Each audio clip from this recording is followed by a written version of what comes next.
प्रजापिता ब्रह्मा बाबा की ज्यांनी महिला शक्तीला पुढे केलं. पण विचार करा, 1937 सालाचा काळ होता. नारी जीवनाला तेवढं प्राधान्य नव्हतं. नारी म्हणजे चूल आणि मूल एवढंच लोक समजत होते. आणि त्या काळी ह्या बाबांनी महिलांना ह्या कार्यासाठी सशक्त करून कार्य सुरू केलं.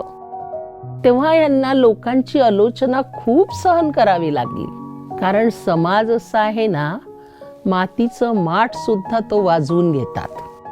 मग आता ह्या ब्रह्मा बाबांना असंच कोणी स्वीकार करणार का की माझ्या शरीरात परमेश्वर आले आणि ते नवीन सृष्टी स्थापनेचं कार्य करतात? अहो, लोकांनी नको ते त्यांना शिव्या दिल्या. इतकी आलोचना केली त्यांची की देश विदेश पेपरमध्ये सुद्धा त्यांच्यासाठी इतके अपमानजनक शब्द लिहिल्या गेले. परंतु ह्यांचा परमेश्वरावर निश्चय आणि एक जिद्द ईश्वरीय कार्याची त्यांच्यामध्ये होती. आणि म्हणून त्यांनी भगिनींना ह्या ईश्वरीय सेवेसाठी पुढे केलं. आज आपणही म्हणत असतो, यत्र नार्यस्तु पूजन्ते रमन्ते तत्र देवताः. पण आपण बोलतो, पण तितका नारीचा सन्मान करत नाही. ज्या घरात नारीचा सन्मान आहे तिथे देवतांचं निवासस्थान आहे. मग खरोखर आपण एवढं नारीला प्राधान्य देतो का?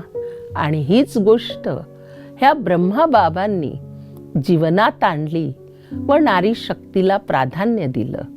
त्यांनी त्यांच्या जीवनात शेवटपर्यंत नारी शक्तीला खूप सन्मानित केलं. आणि शेवटी त्याग, तपस्या व सेवाची ते एक मूर्ती बनले. तर 1969 साली 18 जानेवारीचा दिवस होता. त्या दिवशी पिताश्री ब्रह्मा बाबा त्यांनी त्यांचं अव्यक्त आरोहण झालं. म्हणजे संपन्न स्थितीला त्यांनी प्राप्त केलं.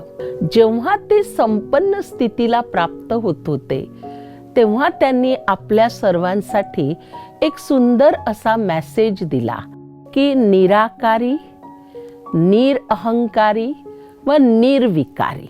तर निराकार शब्दाचा अर्थ असा आहे की आपण देहभानाला विसरून आत्मसन्मानामध्ये जगा की मी आत्मा आहे आणि हे माझं शरीर आहे. त्यानंतर निरअहंकारी, कुठलंही कार्य करत असताना खरोखरच परमेश्वर आपल्याकडून करवून घेत आहे.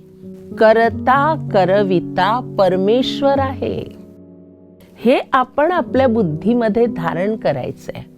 म्हणजे कुठल्याच गोष्टीचा आपल्याला अहंकार येणार नाही. नाहीतर छोट्या छोट्या गोष्टींमध्ये आपल्याला अहंकार येतो, मीपणा येतो. मी केलं. खरं आपण कुणीच करत नसतो.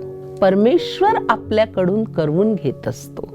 हा त्यांनी सुंदर असा जीवनासाठी एक महामंत्रच दिला.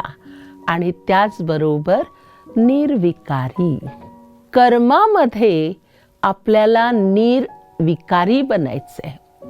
काम, क्रोध, लोभ, मोह, अहंकार ह्या षडरिपूंनी आपलं जीवन जे पतित बनत गेलं आहे, तर ह्याच्यावरती आपण विजय मिळवला, पवित्रतेची धारणा केली, तर संपूर्ण निर्विकारी जीवन आपण आपलं बनवू शकतो. आणि वाचेमध्ये निरअहंकारिता आणा.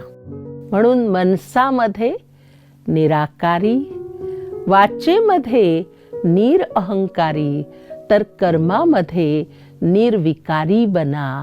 तर अशा प्रकारे 18 जानेवारी हा पिताश्री ब्रह्मा बाबांचा पुण्यस्मृती दिवस म्हणून ब्रह्माकुमारीजमध्ये फार आम्ही ज्ञानयोग, त्याग, तपस्येने ह्या दिवसाला आम्ही साजरं करत असतो.